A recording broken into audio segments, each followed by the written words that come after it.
Okay, so just think about this. And this is not, and we touched on this last week briefly. This is not just about the packaged offering. This is like anything that you do with sales, with your customers. There's a risk reward ratio, isn't there? They themselves have a risk profile internally. They're working out, they're a small business. It's their money out of their back pocket. So they're very keen to make sure they're not spending that money. If it's a big corporate, they've got to worry about their own profile in that organization. There's a risk profile for everything. So when you're selling a packaged offering, the reason why it's so good is because you're going to be able to answer that risk profile every time because you're going to be so good at it. Right?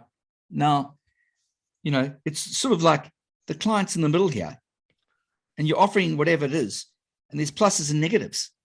You've got to make sure that you answer everything so that they have no pluses or negatives, and it actually is going to deliver what they wanted to deliver. All right. So if you just go down to here, and I showed this some to you guys before, we've got to think about this. Every time you put a piece of work in front of a client, they worry about, the actual financial cost of it. They actually worry about the face, internal face, loss of face. Okay. They worry about time. How much time is going to take? What's going to happen? If we actually do it and we spend 3 months or a month or a week doing this and we lose it, I don't get that time back. Okay. Risk of inconvenience as a team is busy. Okay. There's the hassle, ROI, frustration. Okay. All these things are things that, and there's probably a couple more that you need to answer every time you put a piece in there. So when you're doing your pitch in your POA, or your, make sure in your approach, make sure you're answering these things. Really answer them. So the reason why I like the POA, it's normally is a certain price point. That solves the financial. Okay, it's time bound. So you can normally say it's like 30 days or 90 days, whatever it is, or 10 days or 5 days. It doesn't matter. All right. But it's a time-bound approach.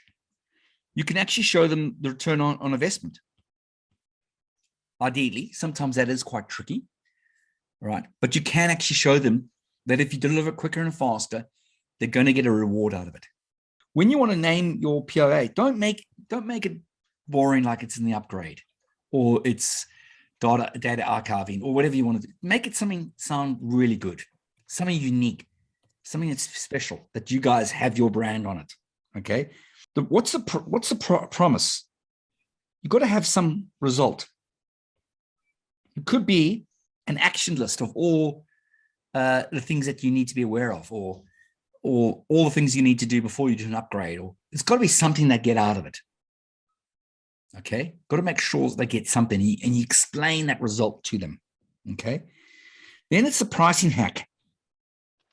See all these names come up with? The pricing hack. It's just like, looks good, doesn't it? Just you got to keep on coming up with stuff. So the pricing hack from this situation is plain language, align with their outcomes. What's their return of? So what the 100K package or 50K package, what do they get out of it? Or is it $1,000 a week for 10 weeks? Anyway, just think about the pricing hacks. Scarcity engine. You've got to make sure, you can actually chunk it down to milestones. You can actually have fast action outcomes. All right. Don't make it too fake. All right. But you could actually say, if you sign up by the end of the financial year, we'll give you 1 month free, or we'll do something to get them on the process. We'll give you extra audit once a quarter. A 2-day audit will give if it's big enough. There's different things you can package in just to make it a real good bonus. But when you sell a bonus, you've got to really explain the bonus, because when people buy bonuses or any freebies or anything else, they devalue that offering very, very quickly. So if you're going to give them something for free, make sure you really explain what they're going to get and why it's important and what real cost it is to your business. Okay. Don't give something away for free. Otherwise, they expect it more and more. So just make sure you wrap that up in that process. All right. And then obviously they've got the bonus builder. What example is going to give there?